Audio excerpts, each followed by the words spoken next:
Desem ki vakitlerden bir Nisan akşamıdır.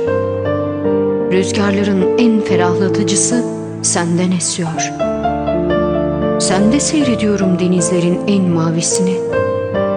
Ormanların en kuytusunu sende görmekteyim. Senden kopardım çiçeklerin en solmazını. Toprakların en bereketlisini sende sürdüm. Sende tattım yemişlerin cümlesini.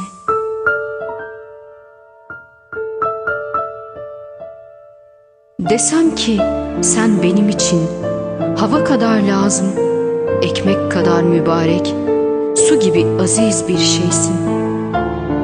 Nimettensin, nimettensin.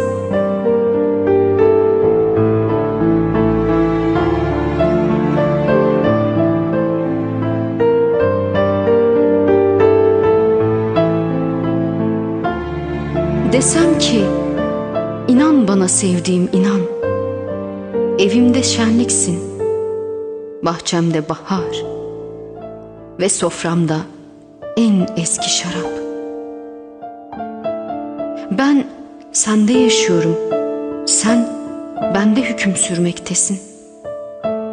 Bırak ben söyleyeyim güzelliğini, rüzgarlarla, nehirlerle, kuşlarla beraber. Günlerden sonra bir gün şayet sesimi fark edemezsen, rüzgarların, nehirlerin, kuşların sesinden bil ki ölmüşüm. Fakat yine üzülme, müsterih ol. Kabirde böcekleri ezberletirim güzelliğini.